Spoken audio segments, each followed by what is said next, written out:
There's one of the Duesenbergs is required according to the donation that is driven once a year. Oh, okay. So I actually do have to learn how to drive it. All right. And there's one of the cords is required to be driven. So I guess I'll find out in the spring.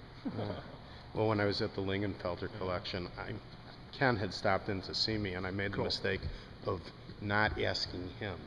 Yeah. So after he left, I was finishing up, and I said to one of his assistants, I said, "Can I just ask you one favor?" He says, "What's that?" I said, "Can I sit in the F40? You know, not the Enzo, not the Bugatti. I want to sit in the F40." And he said, "No, I'm sorry, you can't do it." And I realized, had I asked Ken, he probably would have said, "Yeah, go right ahead." You know. Well, that's my favorite Ferrari. How many chances am I going to get to even sit in one, right? And every single car in that collection has a battery tender on it. They're almost all driven. The only ones that he doesn't drive regularly are the ones he says that are just like too weight. Yeah. And you got to figure in his collection something that's too rare to. Yeah. That's one of our difficulties. We have, we have that Cis Italia upstairs, and it's only one of 17 made.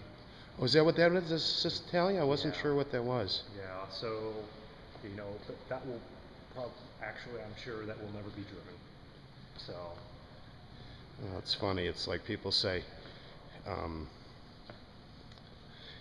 when Carroll Shelby gets litigious, and somebody said, "Wait a second.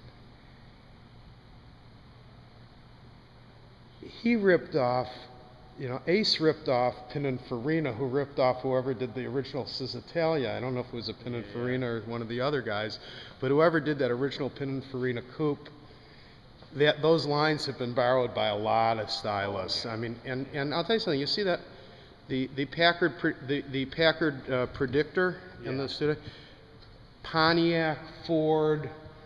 There's a little bit of that in the Stingray. Oh, really? The way look at the front end. The way the front end of the Stingray comes to a point. Okay. A lot of the Pontiacs, 60s Fords. I mean, it's an odd-looking car, but. No, I'll definitely have to check that out. And this was the factory showroom originally, or? Well, yes, this was a dealer showroom. So dealers from around the world and through the country would come here at the beginning of each model year, and they would be then showing off the latest Cord or Auburn. God, and they'd always have. That is one long car. Yeah. Now this is a prototype that was made. That was a prototype for the Cord. Yeah, that was so that's like the first front-wheel drive. Well, this is a prototype limousine that Cord really, once he heard that all the higher makes were making V16s, he wanted a V16. So they designed this specifically to show off the V16.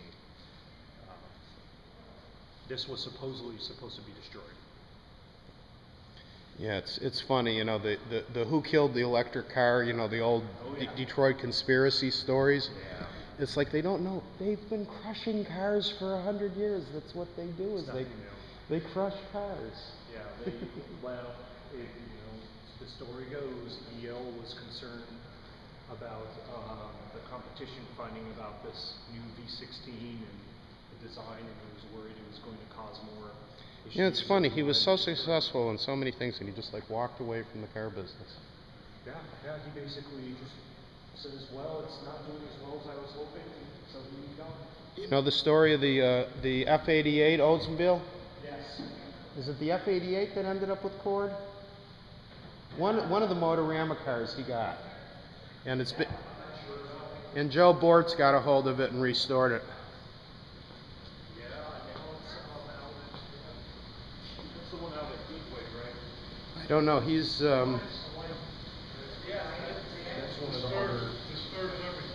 somebody's selling the Plymouth Plainsman Exner car. It's one. That's a neat car. It's an ugly car. I think that's why I kind of like it. I mean, it's got that reverse roof thing going on. Yeah, it is funky. You have to either you love or hate it. This one's gorgeous. This is stunning.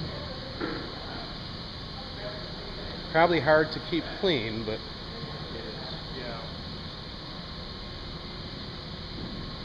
Yeah, I generally have a rule. I usually don't take pictures of 57 Chevys because you see them at every car show, but.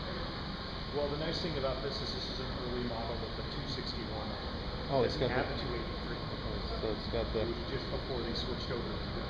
They must not have made that for very long. No, it was. I don't know how long. But Oh, this is a. oh, This is a gull-wing. Okay. Mm-hmm.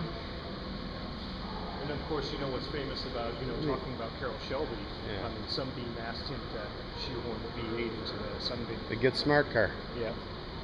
The is that just angled differently, or is the hood a different color? The hood's a different color. It got damaged, so it was replaced, and of course. Well, the one that was at the auction. Here's the stainless steel cars. The one that was at the auction in at the former Meadowbrook show that's at St. John's now, right. is went for I think about $6.5, just shy of $700,000. But it had some rare equipment. It had the factory knockoff wheels, but they're pretty amazing cars. I'll tell you something. Whenever I talk to designers, the question that I always ask them is, "What's your favorite design?" And that's often the one that they. Really? Yeah, it's that 3940 Continental. You know, the reason why they're classics is because, but yeah, I really never really got into cars from the 30s till this year when I started seeing some of them. I went to the Packard. I've been out to a couple Packard events at the Proving Grounds. Wow. Well, I'm still learning about the Packard, so. The